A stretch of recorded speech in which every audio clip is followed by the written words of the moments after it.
Yo, what's up, guys? Hope everyone's doing well. If you're watching this later as a recording, just wait until the questions start happening because it might be a couple of minutes. I'll put a time code so you can see. Come on, you fat potato, go. Go. Go. Go.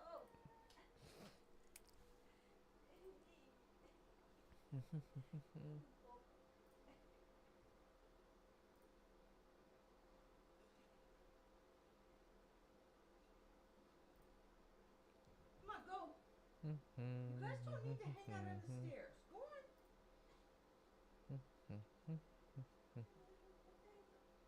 Mimi. Mimi, go.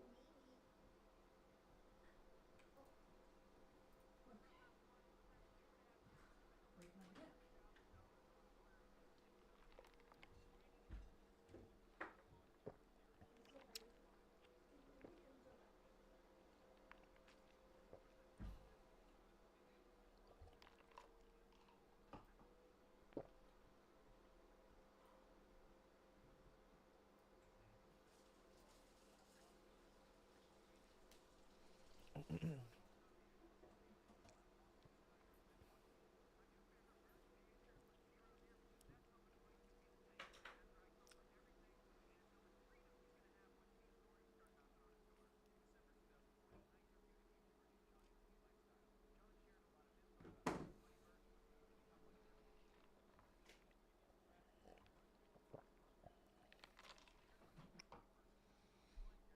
I'm logging my calories, and he's gonna have to give me $1,000. Because I bet you I won't lose weight. John, I didn't see the first message. I just saw the second part. I get further each time, though.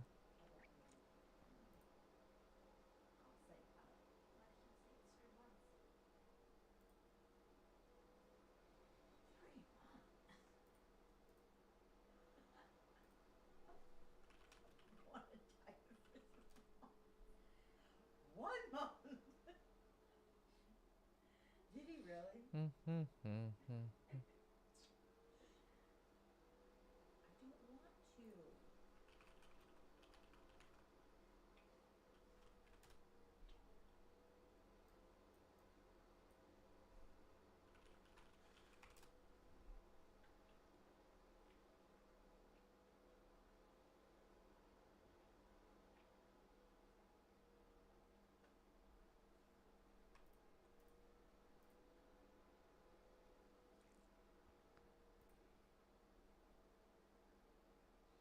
Four incidents. Wow. Good job, Davion. That's awesome. We should do a call. And go over it. Sounds like some fun time. Glad to hear you're doing well.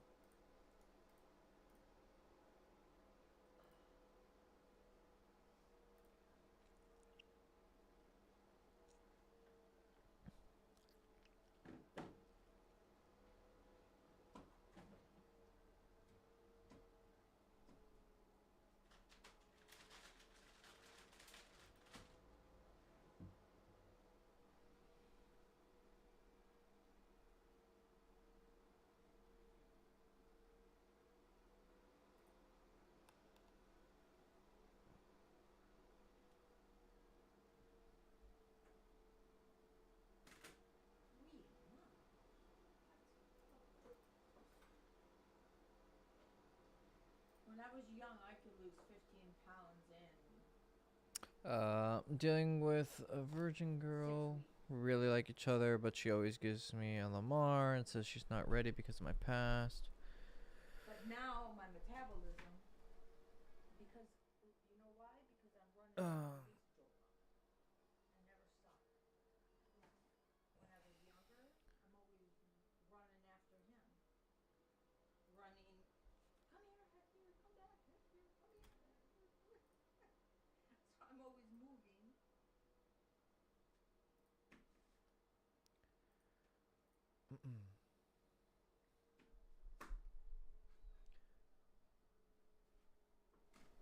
Okay, let's see. Dealing with we like each other, but she always and she says she's not ready because of my past. Well, that's a difficult one because honestly, the only way to really make this work is you basically have to give her a relationship, right? Not explicitly, but pretty close to it, and very heavily implied, and it gets kind of murky water, and that's how actually I got into one of my relationships. I would highly recommend not to do it.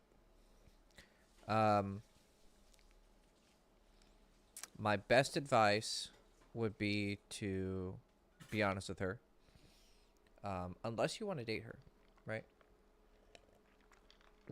But most of what your drive is not to date her.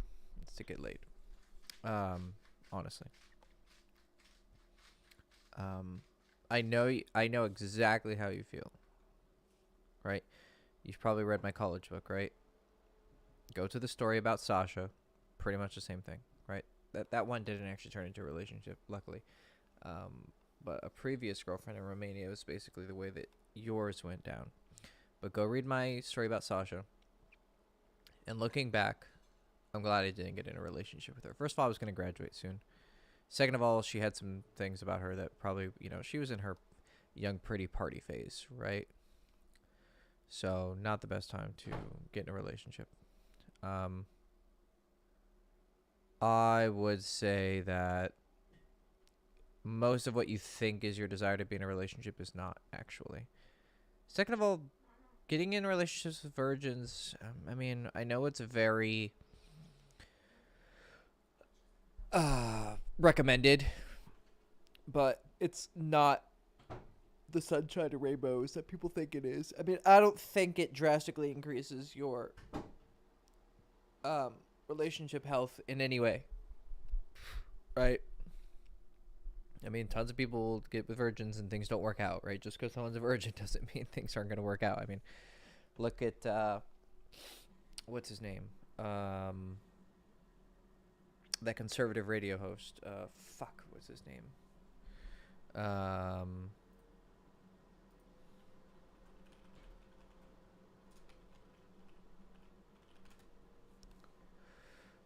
Steven Crowder, right? Now, I'm not pointing out his politics or anything like that, right?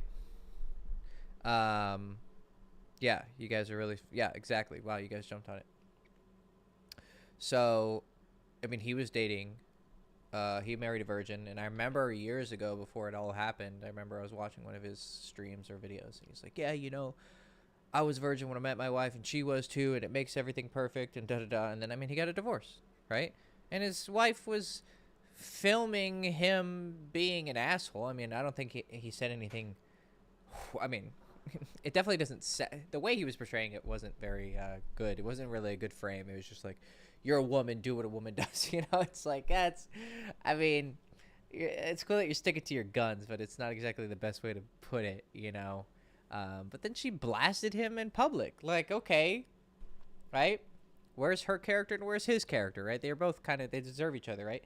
Like, what the fuck? Why would you put that online? Like, if it's a reason for a divorce, then you show it to the court. You don't fucking show it to the whole world. That's just to embarrass him, right? Or to get money. But so it's like, well, all that morality for nothing, right?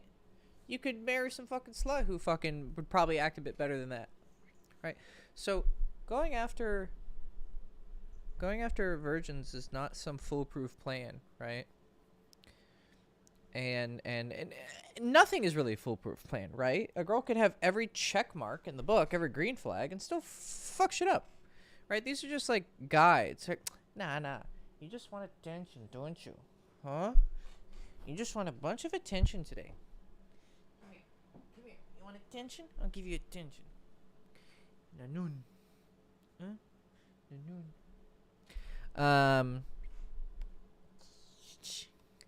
So, yeah. Here's the thing about virgins is in one way they're kind of untested, right? Plus, you're young, dude. You're in college. You're like, what was it, 19, 20? All right, no, you were a freshman, so you're actually 18, 19, if I remember correctly. Whatever, you know? So, I mean, being a virgin at that age is kind of like, okay, you know, not the biggest deal in the world, right? So I wouldn't even 20, but yeah, so, right. I mean, dude, I don't know. Look, you got to make your decisions, right? If you're happy with her, date her, right? But what I'm telling you is basically you're going to trade sex for a relationship. And that doesn't normally work out so well. It's a bad frame to start with. Dude, you have no idea. Like, you could, like, lay the pipe, and she goes nuts, and she's like, holy fuck, dick is amazing, right? And her eyes open. She's like, holy shit. Because that virgin that I got in a relationship with, we had sex just before we got together, but it was basically like a deal of some sorts. And then as the relationship went on, like, she would say certain things. You could see that she was interested in, you know, in exploring, right? You could see the lust. And I'm just like, she had a whole host of other problems, right? But you could see, like, she kind of wanted to have fun. And I was like, all right. And I wanted to, too. I wasn't really happy with her. I knew about 6 months. I knew pretty early on it was not a good relationship. But about 6 months in, I was like, okay. And then I tried to break up with her at, like, the 9-month mark or something. And then I was like, all right, fine. I'll give it a try. And then a few months later, I was like, I'm done. Something like that. But, you know, and then when we broke up, she immediately, like, from what I know, she slept with one guy for sure. And then, like, probably, I think a few other guys. And she was trying everything. So, you know, yeah, she was a virgin, but then went and, like, got, like, 2 or 3 bodies, like, right after leaving her first relationship. So it's like, you know, her being a virgin didn't guarantee anything. So I wouldn't really focus on that too much. If anything, I think it's a negative. And then I remember I did this interview with one of my students, and he said that the research, I mean, it makes sense to me. He's like, the highest levels of promiscuity are actually girls with 0 to 2. And then, or 0, sorry. Like 0 lays, virgins, and then girls with like 8 and above or something like that, right? So the sweet spot is actually she has at least a couple, right? 1, 2, 3. One can be it can be a bit of a lot of girls who I've known who like really were like very, very sexually excited were when I was their second. And then it opened their world. They're like, what the fuck is this? Like, they're like, holy shit. Like, the sex I had was horrible. Like, what? This is amazing. So you want at least a couple. It's all fucked, really, at the end of the day. There's no guarantees, right? It's all fucked.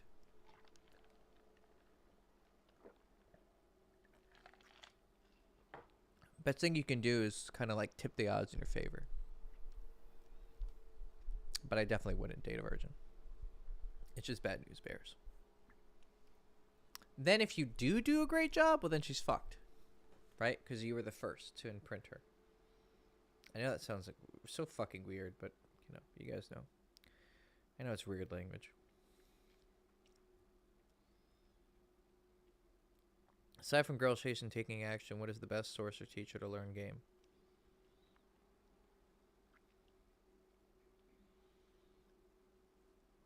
Spending time with a guy who's good with game. Like a natural. Spending time with a natural. Are you asking about other people like in this field? Because I really don't recommend anyone. There's a few who I like, but I still wouldn't even necessarily recommend them. Because I don't think they're necessarily good teachers. I mean, but whoever helps, helps. You know, if someone gives you advice and it works, then fucking take it.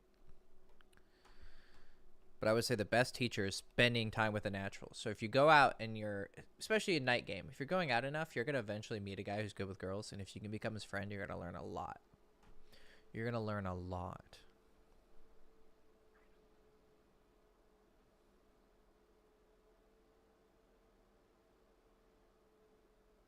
Like, you're going to absorb so many things from actually being around someone who's good with girls. You're going to see how they act, what they do, and then you're going to see, like, what could they do better? And then you'll see, wow, despite having a lot of weaknesses, actually, he's still pretty decent. Like, you don't have to be amazing. You don't have to be perfect. You just have to do a few things really right, really well, and you're fine. Problem I have with virgins is they never truly understand how good you are since they have no one to compare you to. Yeah. Yeah, that is a thing, too. Hey, Hector, I have pretty hairy legs and forearms. I know that even girls who like hairy guys enjoy it to an extent. Do you think it's bad to keep hair in these areas untrimmed? Yeah, I wouldn't care about grooming that. I mean, I've actually heard from girls, like, they're like, yeah, I like a man to look like a man, right? It may seem disgusting to us because we're like, we don't think it's pretty because we're attracted to women. So the thing we're attracted to is the opposite of us. So when we look at ourselves, we kind of find ourselves unattractive. But that's kind of what women like.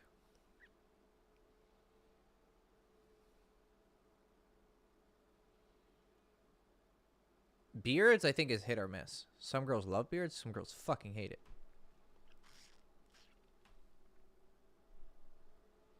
But body hair, I wouldn't. No, I wouldn't. The only thing I would trim is, like, your pubes. Just because if you do trim it a little bit, it does make it look a little bit bigger. And it's not as messy. You know, when she goes down on you and she gets hair in her mouth, it's just kind of like, oh. I think it looks better down there when it's a little bit trimmed. But everything else, no. I mean, I got a crap ton of, you know, I can barely grow. This is like the most I'll get, you know, plus a little bit, maybe a little bit more fuzzy, but that's it. But I have a whole shit ton of fucking chest hair. Whatever I was supposed to get here went to my chest. What do you think made you so physically attractive and sexy when you were in college? Well, I didn't have facial hair. Still don't. Physique. I mean, yeah, when I was a junior into senior year and I bulked up, I was a tank. I mean, I'm small, like, stature wise, but I was a tank, and I was fucking strong. Girls loved it. Girls absolutely loved it. But before that, I was doing fine too. The fashion was huge. The fashion helped a lot, and the physique helped a lot. But really, what it was just I was a fucker. Like, I just wanted to fuck, and so few other guys are just so open about fucking. Like, everyone's scared. That's what made it work. I wanted to fuck. But everybody gets all fucking weird about sex. And I would talk about it openly, like, but I was comfortable with it. I mean, just go on the internet. Anytime you see a guy doing dating coaching, right? What are the comments? Oh, weirdo. This is creepy. It's like, what's creepy about it? We're just talking about sex. But then a woman goes on and starts talking about, like, her 15 different dildos and shit, and everyone's like,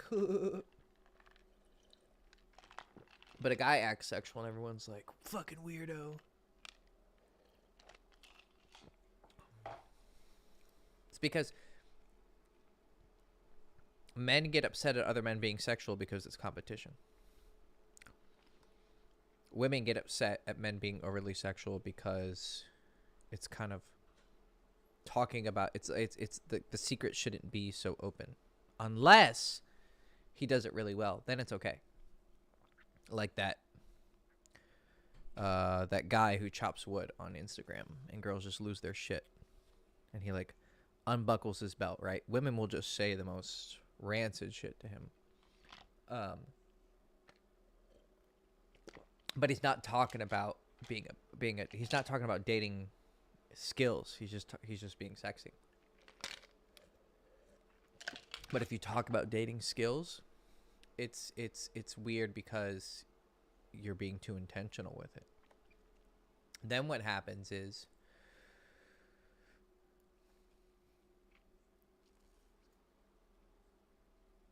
the man who is willing to be so open about being sexual and he owns it, he gets a lot of hate, but women love it because he's he's embracing his sexuality openly, right? Not just being a sexy guy. That's one thing, right? That's acceptable. Being open about wanting to fuck, that's like, but you have to own it. It's kind of like if you believe it, everyone else believes it too. If you totally own it and your frame is strong and people like, oh, that's creepy, you're like, I don't care, right? And you own it, then the girls are like, oh, he's really about that life, right? It's kind of like, this is a stupid comparison, but it came to my mind. It's like getting G-checked, right? Like you're acting like a gangster on, TikTok or whatever, and then an actual gangbanger shows up and tries to press you. But then you whip out your piece and you're like, all right, motherfucker, come on. And he runs off with his tail between his legs. So he tested, are you really about that life? Are you willing to die for this persona, which is fucking retarded, but let's just see it from a frame kind of point of view. He embraces, he's like, yeah, I am willing to die. Get the fuck out of my face. So then people say, oh, he's a real G, right? Now, he's probably going to end up dead pretty soon regardless because it's fucking stupid to gangbang, but he kept his frame, right? That's what's so alluring about it, is people respect it at least. Like, oh, like he really believes it. So, like, being sexual is, and then people call you out, it's kind of like getting G-checked. Like, oh, really? You think you're this guy? You think you're that guy? You're not that guy, pal. And you're like, no, I am really sexual. Like, and you embrace it. And then women shame you, men shame you, but then you own it. Then it becomes real. Then women are like, oh, wow, for him to be so blatantly open about it. Not just like a dating coach, right? Because only a few people knew I was kind of doing that. But it was just like,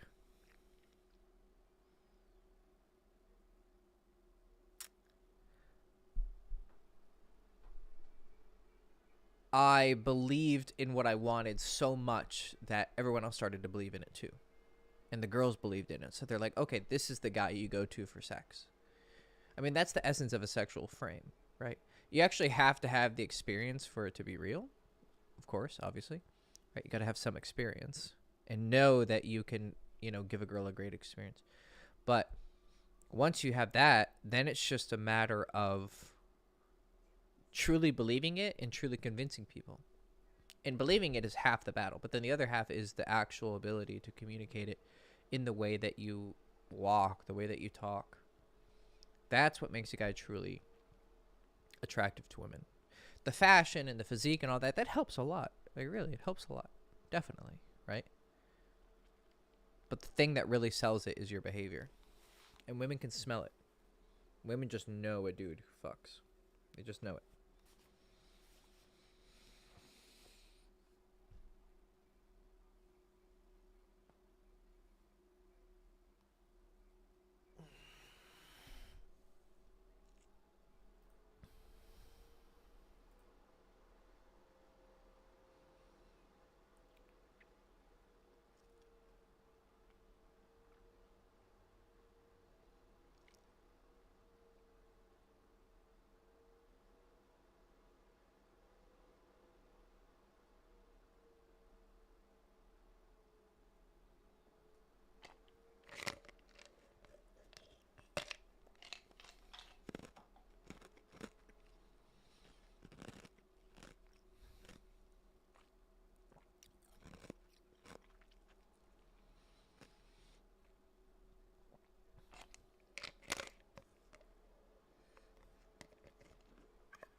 I feel scared to completely embrace being a fucker because I also like relationships too, and fear it'll disqualify me from some amazing girls who happen to primarily want a relationship. Yeah, of course.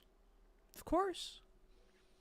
It's like saying you want to be a porn star. It's like, yeah, dude, be a porn star. The girls are just going to lose their shit for you. Right? Yeah, the stream just started. So, I mean, it's been going for like 25 minutes, so you got time. Yeah, of course, dude. Yeah, I mean, if you're gonna be the fucker, be the, let's take the extreme angle, right? Like the most extreme version. You want to be a porn star. It's like, okay, the girls are just gonna see you purely as sex. Some are still gonna date you, right? But there, you know, a girl with like a reputation is gonna be very careful. She might see you in secret, but she might not want a relationship with you. Well, that's, I mean, it's kind of like being an OnlyFans girl, right? Is there anything inherently wrong with putting your pussy on the internet? No. It just makes men mad for, you know, because of their Madonna whore complex and blah, blah, blah. But can you then turn around and go, oh, you know, I've turned a new leaf. Now I want to be a good girl, but everyone judges me. It's like, bitch, you made hundreds of thousands of dollars selling your pussy, right, online. And that's fine if that's what you want to do, but you can't be mad that people are going to see you only that way. Same with being a playboy, right?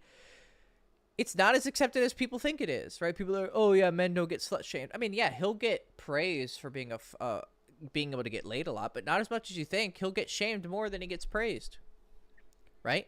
So you're going to sacrifice a lot of in college, I mean, there was girls, I still could have fucked them if I had been smart. But there were a few high-value girls that I lost because I was too much of a fucker. And I would hear from their friends. They're like, yeah, they think you're hot. They want to fuck you, but they think you're a playboy. So, you know, you're damaged goods, kind of.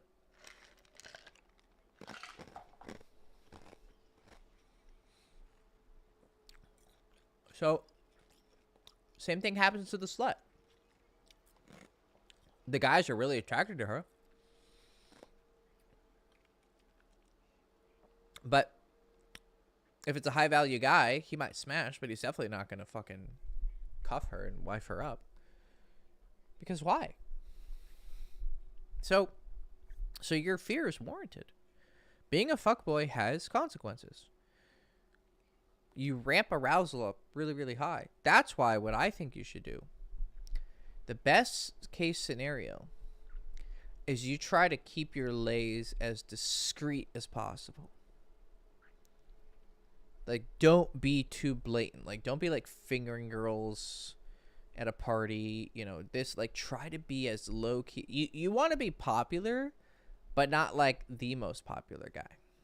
I made a mistake. I got too big for my britches. Like, I knew too many people knew me. You actually want to be you want to kind of sink into the background. But I wanted everyone to know me because, you know, I wanted to see if I could do it.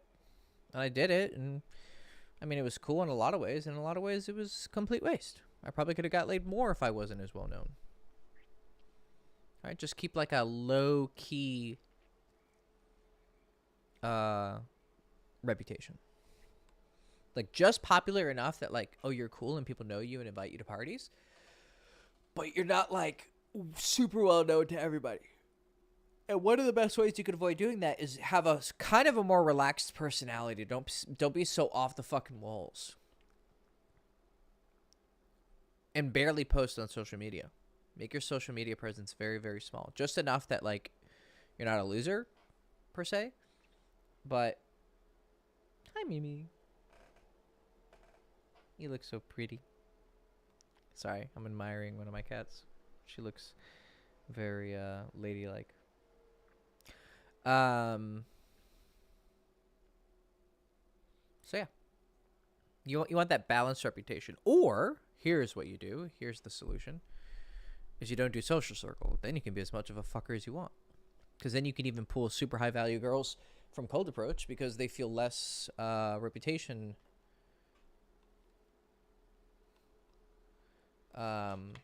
problems. So then they're more willing to accept a more like dangerous guy. I have a friend who avoids this by lying about his insane body count. He tells girls he had 5 bodies when it's almost 15. Well, yeah. Don't lie. Don't lie. I mean, that's like a girl wanting to date you, and you're like, oh, how many guys have you fucked? They're like, 2. I'm a good girl. But really, it was 50. It's like, okay. Right.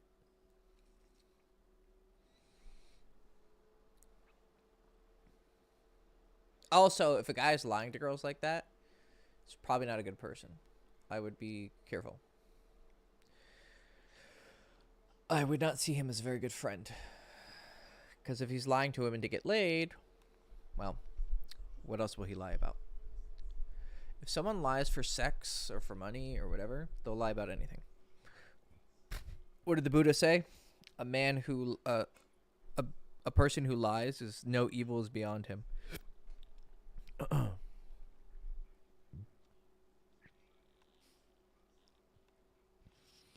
Been trying to quit this way, but always end up relapsing after a month or so. 3-month mark seems so far away, and sexual thoughts become strong, and I start feeling more bad for not reciprocating the increased female attention I started getting.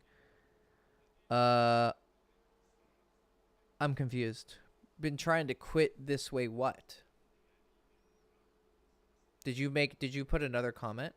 If you put another comment before and it said something like masturbation, then it probably got filtered out. I mean, I think I turned off.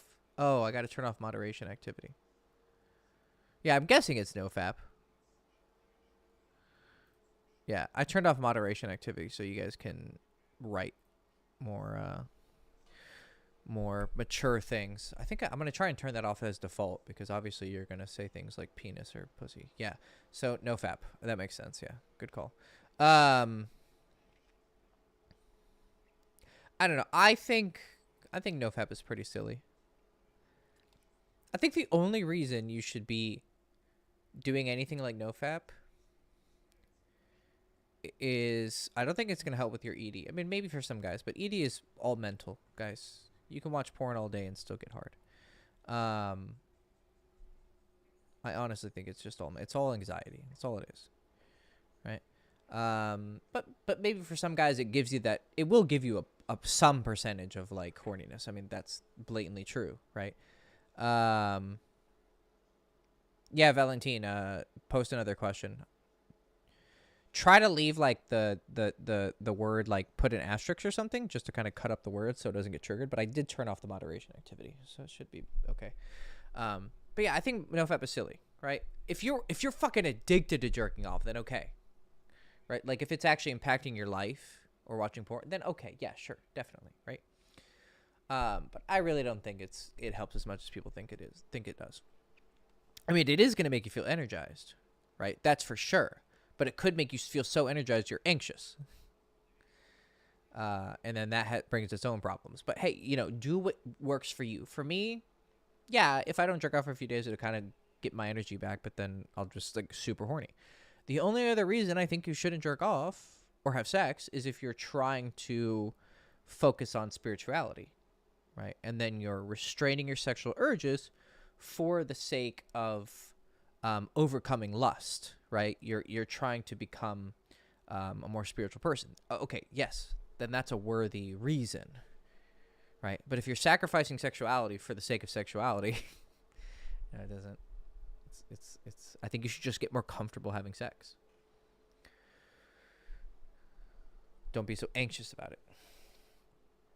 Okay. Our first message. Have you ever dealt with any clients who had a porn addiction? Okay. What do you think about general recommendation to stay in abstinence? So, yeah, if you're having an addiction, then sure. If you have a fucking addiction, then yeah. You should take a break, right? But I think you should allow yourself to jerk off. But jerk off to... here's what I think you should jerk off to. You should jerk... This is fucking weird to hear from another man, but hey... you should jerk off to either just pictures of girls like on Instagram, like wearing clothes. So you start to sexualize yourself to seeing women in like maybe revealing clothes, but like clothes. So then what you do is you associate getting turned on with like seeing a girl like just wearing clothes, right? Rather than a girl getting smashed by another man, right? That's kind of a weird thing to associate for sexual arousal. And then use your imagination. If you're not a visual person, then that's not going to work. Then you should then just jerk off, right? But if you're a visual person, then use your imagination. So either remember when you did get laid and have that turn you on. So the first person perspective is what's turning you on rather than watching someone else have sex on porn. How do you make a girl who doesn't seem like swallowing her facials like that? So the way that you make a girl like it is, first of all, just start having really, really hot sex. And then in the moment, she'll swallow or get like cum on her face. And then it'll excite her, right? The second thing you could do is like finish with her sucking your dick and then tell her to finger herself, or like get her like on her knees and then she's sucking your dick and you reach over from the back and you finger her as she does it. Then she starts to associate sucking dick with pleasure, and then she'll actually like doing it herself, right? And from what I've seen, the more hard and turned on you are when girls are sucking you off, the more they like it.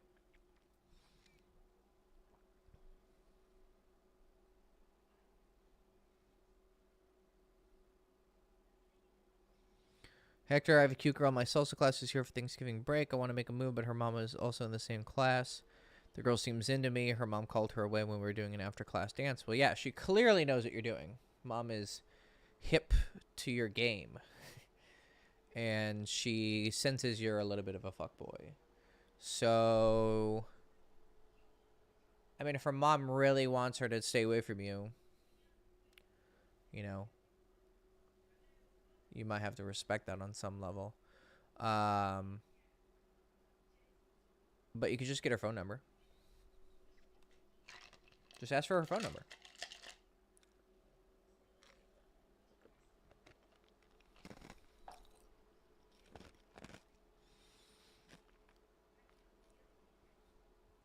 I think you're overthinking it, possibly.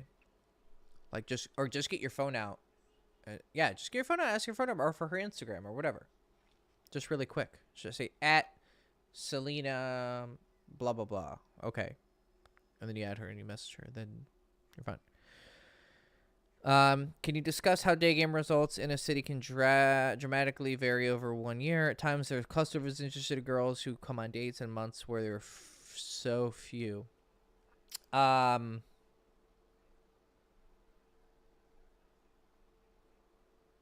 Yeah, dude. I mean, I remember I was in Romania with a client going out. We went out for a month straight. And there was one day we had where it was just back-to-back success. And then the next week was just fucking horrible. Like, the dude just could not stop getting rejected. Just bad rejection after next one, after next one, after next one. Felt horrible, right? That is... There's no explanation for it, dude. Karma. You know? Like, it's just fucking... I guess you got bad karma that week.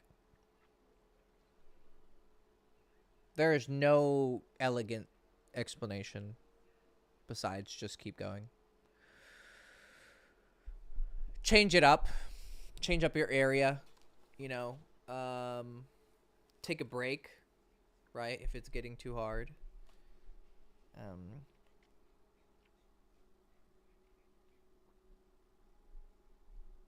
Yeah, there's no elegant explanation. It's just fucking chance.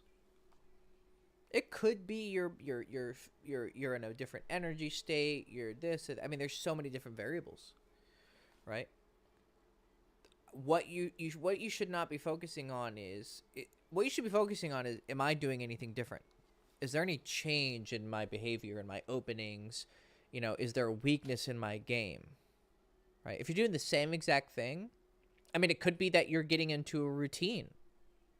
It could be that it's becoming too scripted now. You're coming off like you're just doing it. There's no actual there's no passion, you know? You're kind of just winging it at this point. So ask yourself, am I just doing it because I have to do it? Like, am I losing my passion? I mean, after a certain point, you don't have to do approaches to get practice anymore. That's only for the beginning, right? But once you get good, decent enough at cold approach, I mean, you should only be approaching because you want to. Phone number instead of directly asking for a date. Yeah, you can ask her for a date over her phone number. You don't always have to follow things. I was like this too. Like, I'm super OCD. I'm like, you have to do this, then this. But that's not how it works. Just get her phone number and then ask her out over text, because then you have some more time, right? You don't have to. It's not like some rule where it's like, I must ask for the date before I get the phone number, or I'm violating Girls Chase rule number 37.5. You know, Appendix A, subsection fucking C5. It's like, you don't necessarily have to do that. Just get her fucking phone number and then text her over her... You know, text her for the date. Do you still do in-person teaching? Yeah, I do. I do. If you want to discuss the specifics, shoot me an email there and just say like day game boot camp or in-person coaching, whatever, so I recognize what it is, and just say, hey, it's Bryce from the live stream. Yeah. It depends where you are. If you're somewhere like Arizona or Florida or fucking something, then sure, you know, I could come to you. Probably best for me to come to you, because then you can get practice in your own city. But yeah, I do day game. I recommend 5 days. 3 days is a bit too short. 5 days, you'll actually see some results. I'm in NC, North Carolina. Okay, so it's a little bit cold now, right? So yeah, you'd probably want to wait until the spring, to be honest. I mean, would I want to go make money right now? Sure. I mean, you could probably do it right now. I mean, you could wear like really nice fall clothes. It depends. But I would do it either right now, like next week, right? Or I would wait until the spring. But you'd probably need to save money unless you're fucking loaded. But it's going to be expensive. Like, it's going to cost you, like, I'll just give you straight up, like, how much it's going to cost a fucking pretty penny. Like, let me see. I remember talking to Chase about what we're going to do.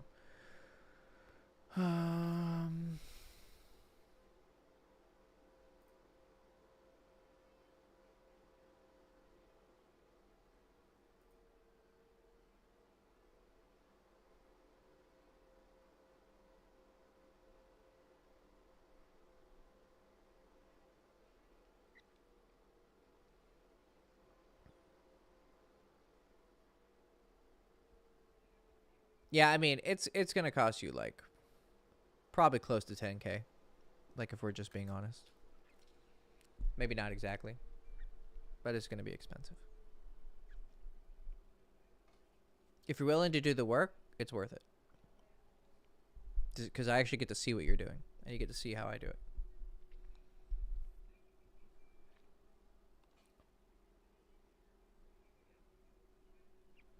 But yeah, so it's relatively going to be around there. Just so you have some information.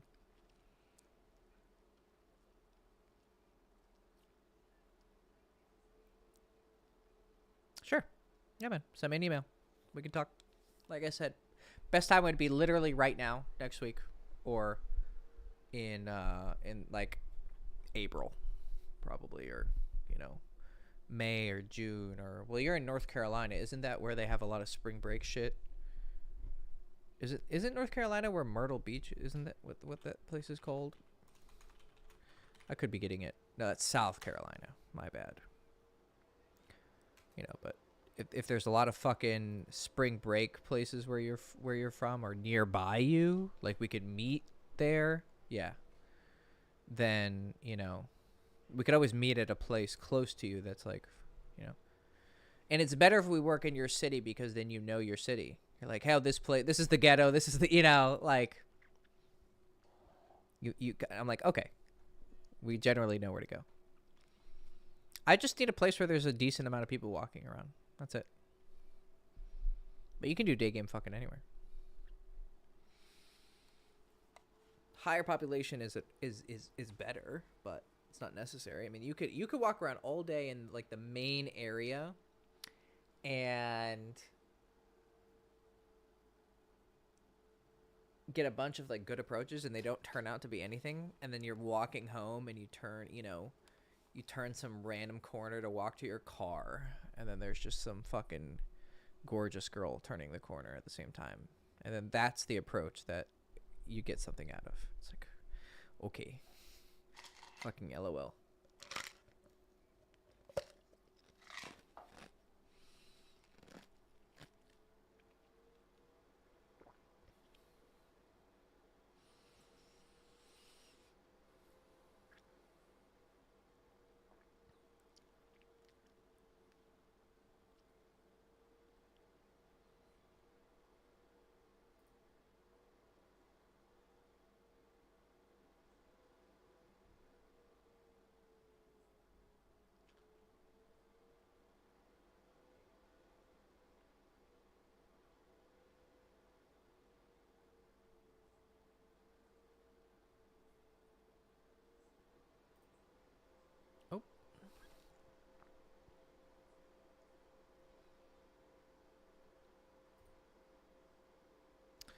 All right. Anybody else?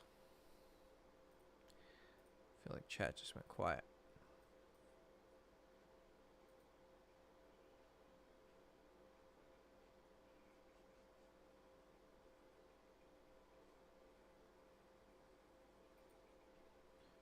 By the way, how do you guys like my new mic?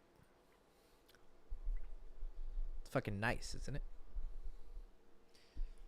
I love it. I think it sounds so fucking good.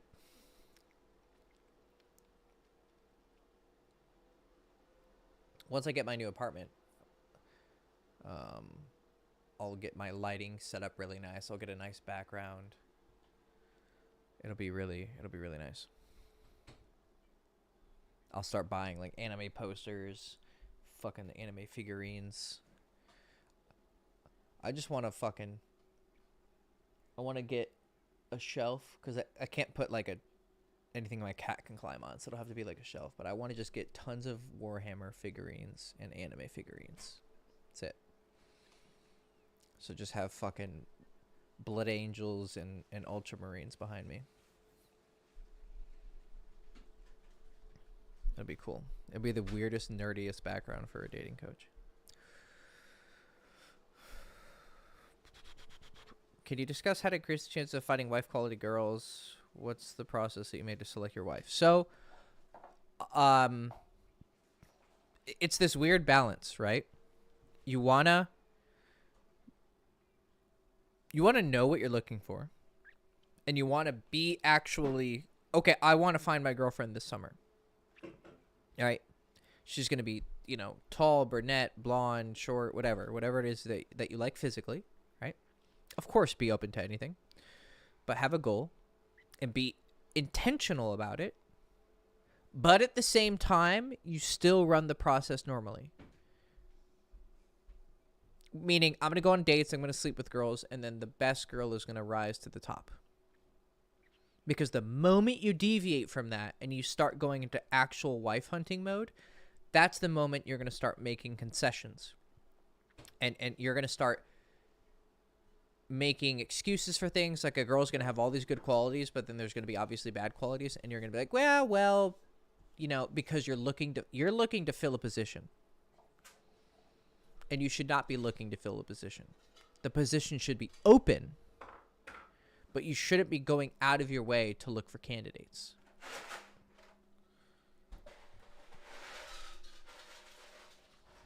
Like, it should just be girls you're dating, and then the best girl comes out of it.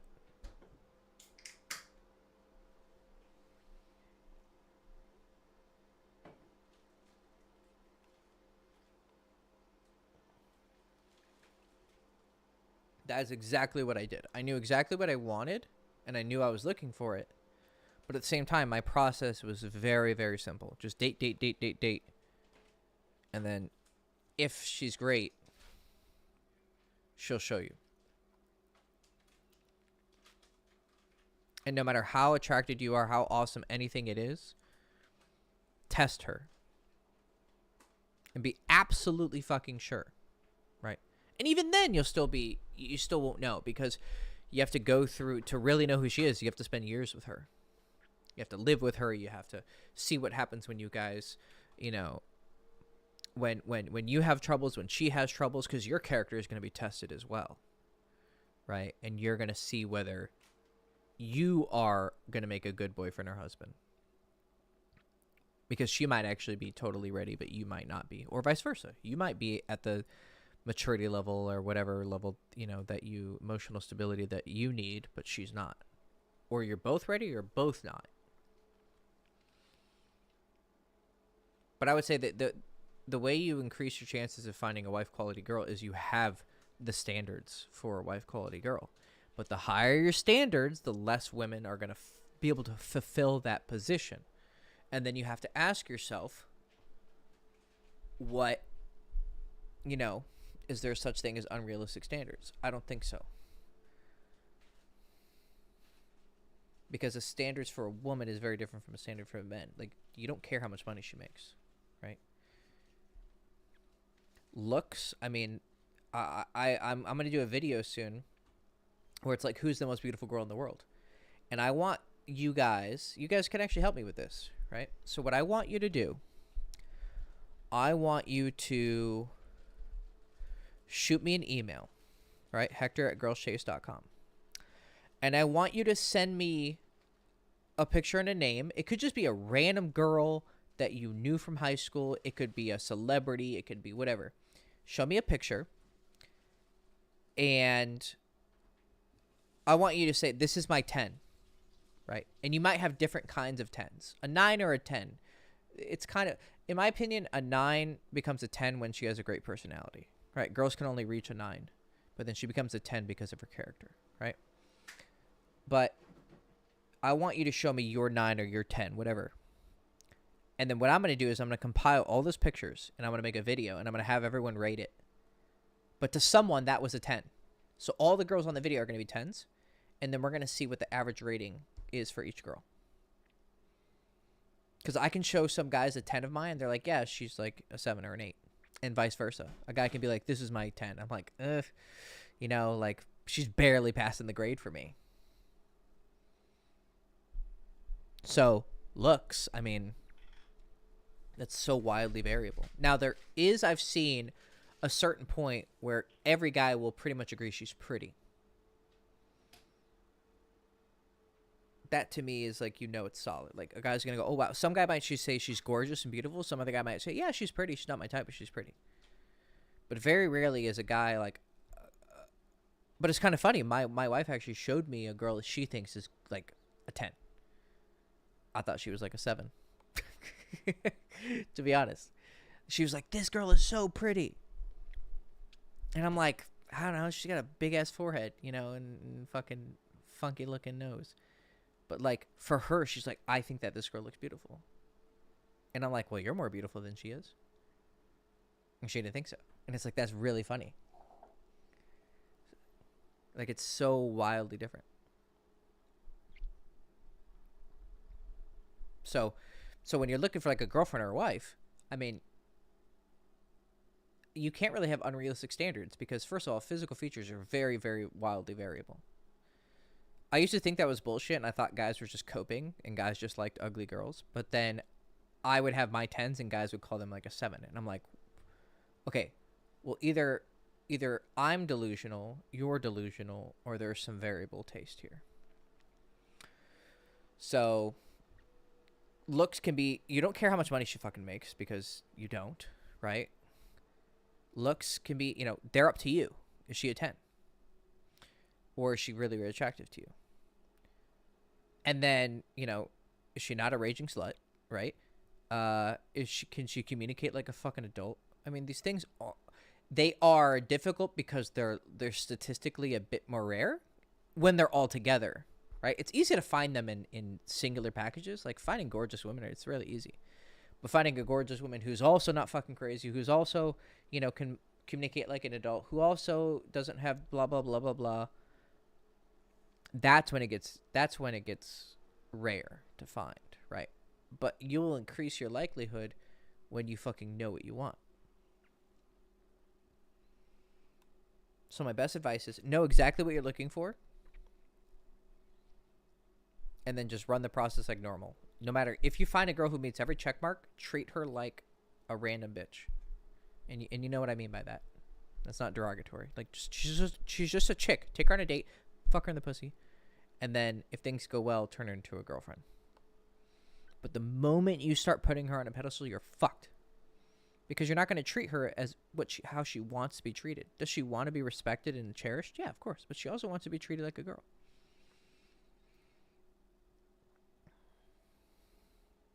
See, here's the thing. Focusing on spots with a higher likelihood of finding more wholesome girls. Grocery stores. Bro. The most fucking narcissistic, pill-popping, manipulative, slutty cunts in the world go to grocery stores to buy food. They're fucking human beings, right? They have to ingest edible, nutrient-dense foods in order to sustain life, right? So it's I know what you mean, right? Like, yeah, finding a girl at the grocery store rather than Tinder, is my chances higher? Yes, of course, right? But it's still just bumping things in your favor like 5 to 10%. But that 5 to 10% might be a big deal, right? Paul Janka. I have no idea who that is. There's so many people in this industry that I mean, it's such a, like, we used to be able to know who was in the industry. Now it's just like, there's so many people. Paul Janka.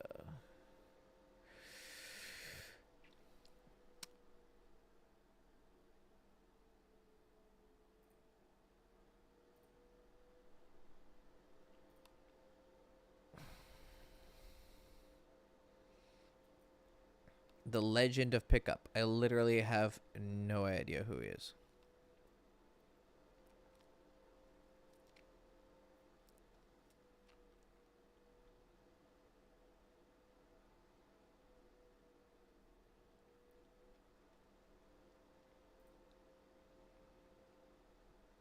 Apparently he's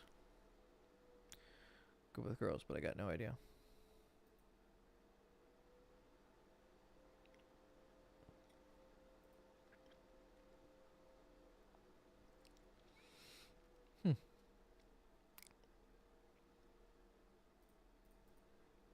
Interesting. Is it okay, effective, to reach out to an ex 2 years later on a birthday? If conversation doesn't proceed beyond thank you, should I drop it? Do not have sex with your ex. If you have been in a relationship with a girl, cut her off for good. Unless you see her in the street, do not contact her. It is nothing but bad news. Either you will get drawn into a bad situation or she will. And you're just going to open up old wounds. Let her go. Cut her off. Block her and everything. Not just to say fuck you, but you can't have a deep emotional sexual relationship with a girl and then just be friends later on. It is fucking impossible. And all you're going to do is ruin her connection with another guy. Or hurt her opinion. Or hurt her opinion of any new guys. Like, how many times have I been working with a client, or have I been talking to a girl or sleeping with her, whatever, and then at the same time, I'm talking to my ex, or she was talking to her ex. She got back with her ex. I've heard that so many fucking times. It's so bad. It's so... and plus, you broke up with her for a reason. Have some self-respect. So my best advice, Kirk, is don't talk to an ex. Is it effective? Well, yeah, sure. You always have a chance with an ex on some level. Maybe. But is it okay? No. No, don't do it. Lately, I've noticed that when I ask out girls in social circle, they agree on a date but flake on it. They act friendly after, a bit flirty even. How do I persist and act? Yeah, that's... Yeah. Yeah, I got that a lot in college. Yeah, like girls give me their numbers and then just totally disappear, but then I see them again and they're really nice. And they're flirty even. It's complicated. It can be so many different things. It can be they're talking to a guy already, and in the moment they said yes, but they're like, oh, I can't go out with him because then, you know, I'm obviously going to tell someone. Someone's going to find out, or he's going to tell someone. That's her concern as well, even if you won't. She's reasonably estimating that you will. And then she's like, okay, well, I don't want to ruin it with this other guy. Or maybe you have a fuckboy reputation. Or maybe she likes you, but she's not 100% sure. But then she doesn't want to be rude to you because you're in her social circle. So that's what makes friend groups really complicated, is because girls can flirt with you and mean it like 45%, but not quite enough for it, 51%. Enough to actually try something with you. You need a girl or 50.05% to like you to go on a date with you, right? But let's just say 51. Right? She just has to be slightly over the neutral to be willing to go on a date with you, right? And she could be really close to that, but not quite, because of so many variables. So how do you persist? You don't. What you do is you've made your move. It's abundantly clear. Now you pull back. However, you act cordial and polite with her, but you do pull back. Like, don't go out of your way to talk to her. Don't go out of your way to flirt with her. The only time it's okay to be a little bit more persistent is if you've done something with her. Like, if you've already kissed her, maybe you fooled around with her but didn't quite fuck her, then you can be a little bit flirty. But if you guys haven't actually crossed that date barrier, or, like, at least kissed, next time you see her, just be really polite, but pull back. But don't act cold or butthurt. That fucks you up. Don't do that. That's bad. Don't act cold. Don't act butthurt. Bad idea, bad idea. Don't do that. Just be cordial, polite, and warm, but don't, like, slightly pull back. It's the best way to go about it. Your opinion on the sex god method. I don't know what that is. Sex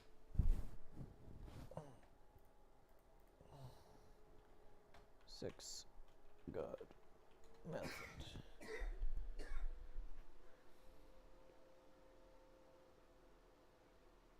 Daniel Rose.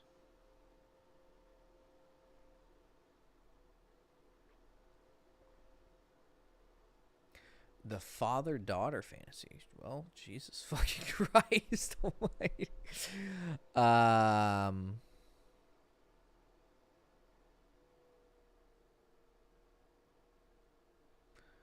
That's some pretty...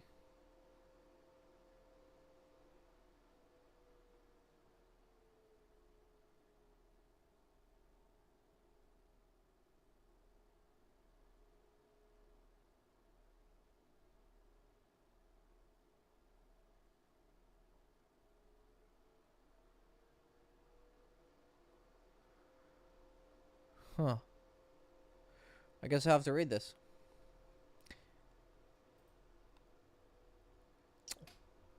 So cute.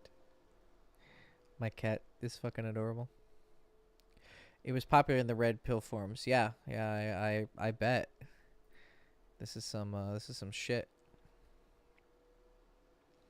Let me see how popular it is on Amazon.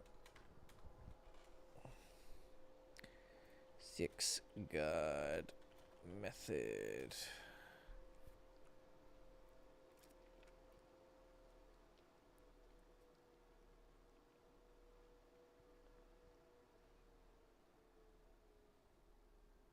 She Comes First. The Thinking Man's Guide to Pleasuring a Woman. Of course the writer has a PhD. Jesus fucking Christ.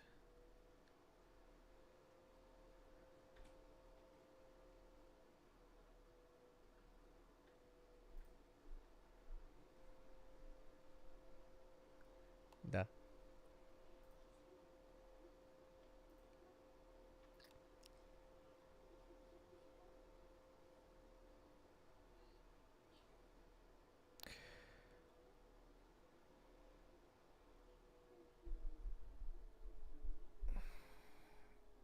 Any tips on how to adapt your game to shy, conservative, young Southern girls who don't respond to typical PUA attraction based off develop for nightclubs? Don't do that shit. Right? Approaching girls isn't pickup material. Pickup material is... I mean... You'd have to be more specific. I kind of know what you mean. Like, are you talking about, like, old school, like, negging and blah, blah, blah? No, I'm doing a live stream. Yeah.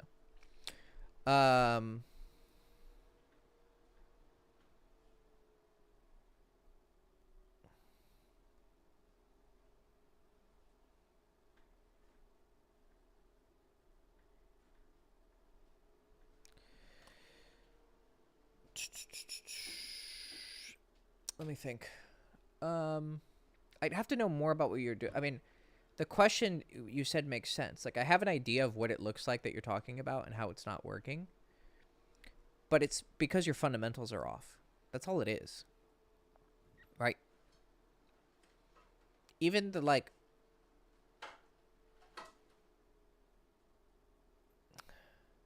Even the most scummy PUA, on some level, is saying something right. But it's the fact that he can't fucking explain it in context that's the problem. Like, anyone could say generalized theories that make sense. Go up, demonstrate value, tease her, be confident, be sexual. Okay. Right? Doesn't take a fucking genius to figure that out, right? But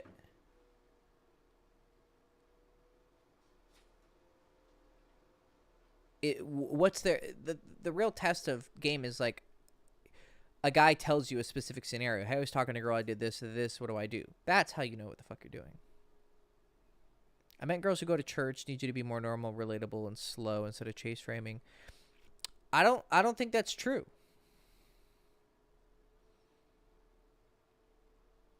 I've been with girls who fit your exact, good old Bible Belt girls, right? They loved the way that I would act. So if what you're doing isn't working, it's not necessarily the techniques. It's how you're doing them and when you're doing them.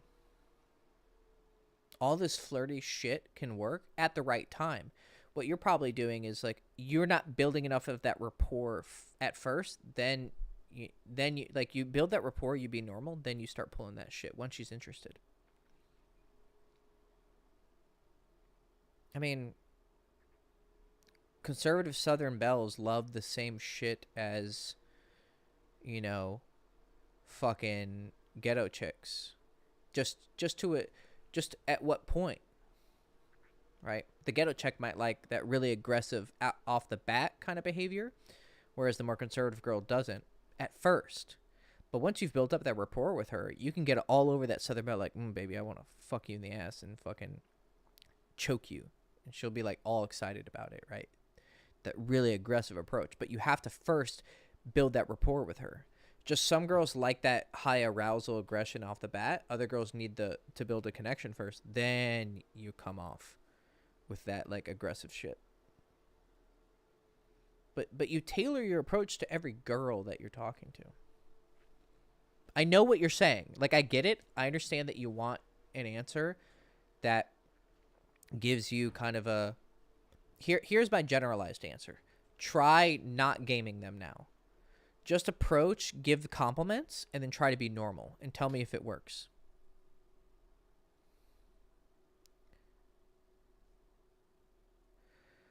You seem to be completely open and fluid on this topic with your mom and wife around. No filtering. How do you get like that? What do you use? What do you see other guys doing wrong with regards to that? Well, I mean, I have a very close bond with my mom, right? Because she raised me. So she had to give me the birds and the bees talk, She's also a bit of like the black sheep of her family. So she's a little bit more rebellious in that instance. So rebellious things aren't super like taboo to her, right? She doesn't have as much of an image to put on, right? So she's already like inherently a little bit more on the rebellious side. So having a son who's a dating coach isn't she knows how to market it. Like all her friends know what I do. Like as for my wife, well, she knows what I fucking did from the very beginning, right? I added her on Instagram right from the beginning. She was watching my stories. I was out partying and getting with girls when we first started seeing each other. Like, she saw everything that was happening. She knew exactly what she was getting into. I didn't hide anything. Right? So I was very honest. She knew she knew what she was getting into. She knows who she's going to date, right? But I also I know how to present it. I know how to she had questions for sure. Like, okay, and I was able to explain things. Because I've given thought to this stuff, and it was really who I was. It wasn't just some act. It was something I truly believed in. And there was morality behind it. There was thought behind it. I'm not just a scumbag, right? Some guys can fuck a lot of girls and be scumbags. Other guys can have integrity behind it. But then as for just openly talking about it, like I said this earlier in the chat, or in the stream, you got to own this shit. Own it. If you own something, people will eventually bend to it. They will either bend to it or they'll toss you aside. They'll leave. But if you truly own something and it's moral, it's a binary choice. People either have to accept it or don't. So I own it. I went through that phase of being ashamed of it, feeling like it's weird, feeling like it's strange, but I kept pushing myself to be unashamed because I didn't see a logical reason to be ashamed of it. right? There are certain things that are shameful, right? Like sleeping with girls who have boyfriends, or lying, or, you know, things that break moral codes. You should have shame about those because you need that. You need that barrier, right? Even if you feel a desire to do it, you still have a barrier where there's a shame barrier that blocks the desire from overwhelming it, right? And you build that up in your mind. But if there isn't something, if you've given something a lot of thought and you recognize that it's not shameful, then you have to undo all the shame you have associated with it. Because you realize that that shame is not an effective or true shame. It's just something that's been integrated into people's behaviors and beliefs because it protects them. Shame the fuckboy because the fuckboy is very disruptive to society, right? Because more often than not, they're not moral, right? But I found a way to make it moral, and I did. And inherently, there's nothing wrong with it. It's only if you do it immorally is there something wrong with it. So most of the shame that people have associated with what I do is because of negative associations with other guys who are scummy, right? They're just fucking weird. They have bad vibes. They are literally immoral. They're liars, charlatans, whatever. And then the other side of it is they want to attack the competition. This guy being out there fucking all these girls and teaching guys how to do it, that's bad for me. Most guys want to be that guy with a lot of choice, but in the absence of their ability to do that, they settle for conservative societies. Right? Even the hyper liberals, they don't want girls sleeping around. They just want girls to be liberal with their sexuality so that they get a chance. But they don't want them sleeping around with a bunch of guys. Every guy wants every girl to be a slut for them, but not for any other guy. Right? So all these guys talking shit about, you know, players and fuckboys, they only do it to protect themselves. Or to protect some identity that they have. Right? They believe that this girl's really pure and blah, blah, blah. And so, you know, they want to sustain this delusion. But it's all self-preservation. So if I recognize that someone's shaming of something is for their own benefit and them wanting to fuck with me, I train myself like this. There's no reason to be ashamed. No reason. In fact, I should be happy about it and just keep training. And different events in my life test it. Like when those people made YouTube videos about me. I mean, that was a very monumental point in my career because I saw like, oh, this is the shit, right? Aside from someone taking you to court, right? This is as bad as it gets. Full on standing out your outside of your house with pitchforks and torches, theoretically, like on the internet. This is how they feel about you. Okay, well, how do you feel about that? Do you cave? Do you fight back, or do you find some middle ground? So that's when I realized, oh, this is what people this is what the average person sees. Okay. So where are they right and where are they wrong? Well, they were right in the sense that like I was coming off like that guy, right? That arrogant guy. That's what they're seeing. It's not what's really there, but it's what they're seeing. Okay, so I have to rethink my marketing of this, right?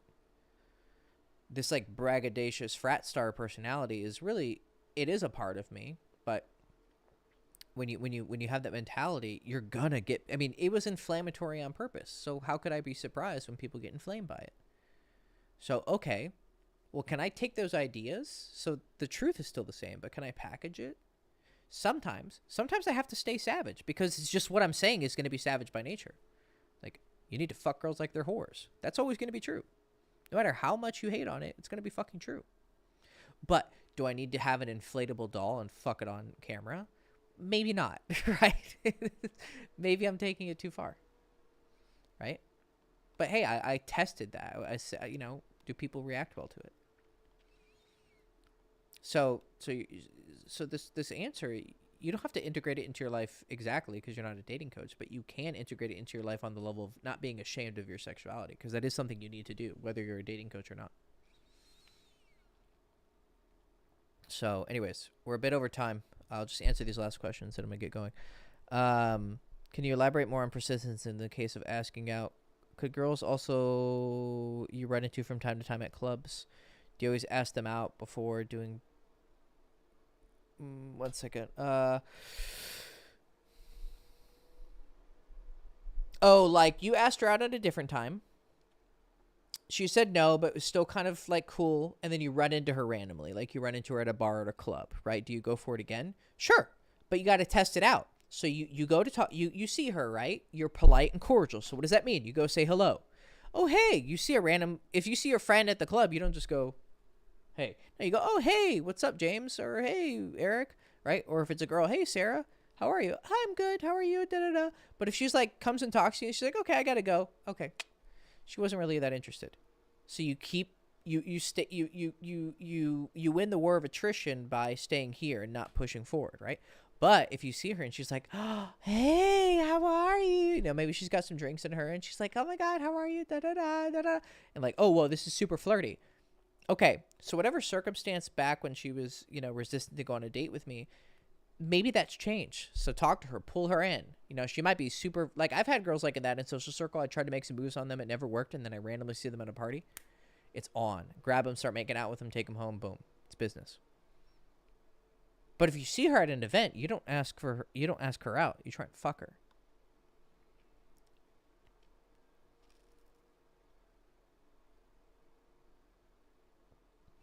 And I know what you're saying. Do you ask her out before you do the ball in her court? You're never officially putting the ball in her court. You don't really want to do that too often. The only time you do that is with cold approach girls. Like you've asked her out a few times, then you say, hey, you know what? Looks like this isn't working out. If you ever find yourself single or interested, you know, hit me up, right? Girls in your social circle, you don't say, hey, the ball's in your court. That's fucking dramatic. It doesn't work for social circle. It only works for cold approach. So you keep holding back. You can hold back for weeks, months, or years. I mean, there was girls who I would have a chance with, and then I messed it up, and then I had to wait years. Now, I wasn't sitting there pining like, oh my God, when do I get my next chance? I just said, okay, I'm going to put this in the background. Maybe in the future. Sometimes I would see her. Oh, no, she's still not interested. Oh, no, still not interested. And then randomly one day I'm at a bar and she comes up. She's like, hey, blah, blah, blah. How are you? Okay. Let me play this cool. Do it yet. Puts her hand on my leg. Hey, you know, I'm having an after party. You want to come? Okay, cool. This is obviously happening. Let's go.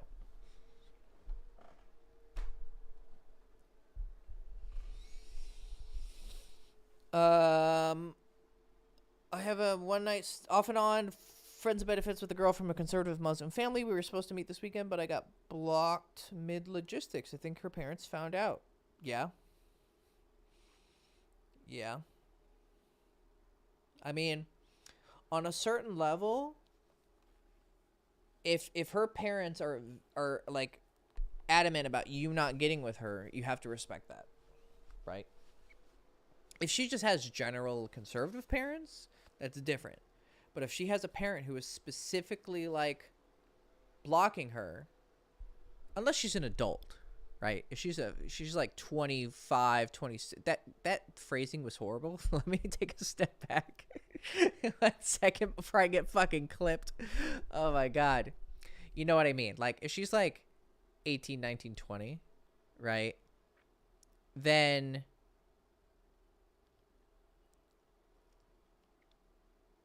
you know, I would be careful. But if she's like 25, 30, all right, she's a fucking adult.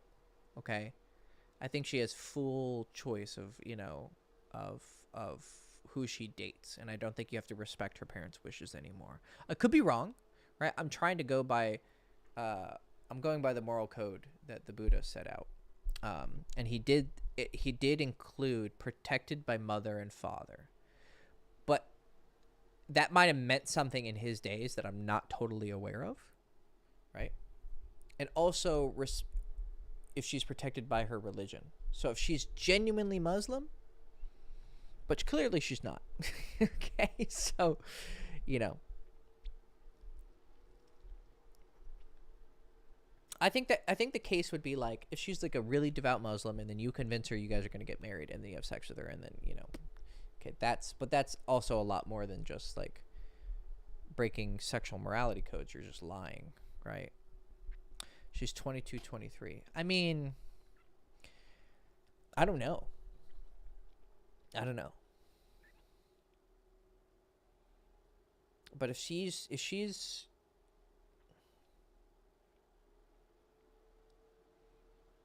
yeah, if you got blocked, then clearly there's something going on.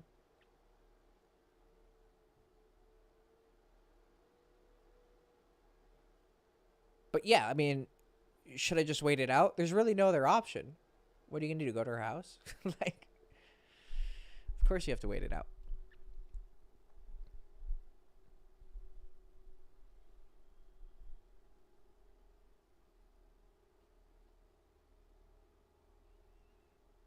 I don't know. That's complicated, right? That's complicated. You have to ask yourself what's the moral thing here. I mean, tactically, effectively, yes. You just have to fucking wait. But morally, it's up to you. You have to give it some thought. Anyways, that's it, guys. I'm way over, about a half hour over. So good talking to you guys. I will see you around this time next week. I like this time better. I get more viewers. I'll also try a weekday stream this week, probably. Maybe Thanksgiving. Maybe I'll do it on Thanksgiving. Because a lot of people will be home. You know, just you'll be on your, you'll be tired of talking to your family. You want to go on your phone. You know, go to the other room, put your AirPods in, something. We'll see. All right, boys. Good talking to you. I will see you soon.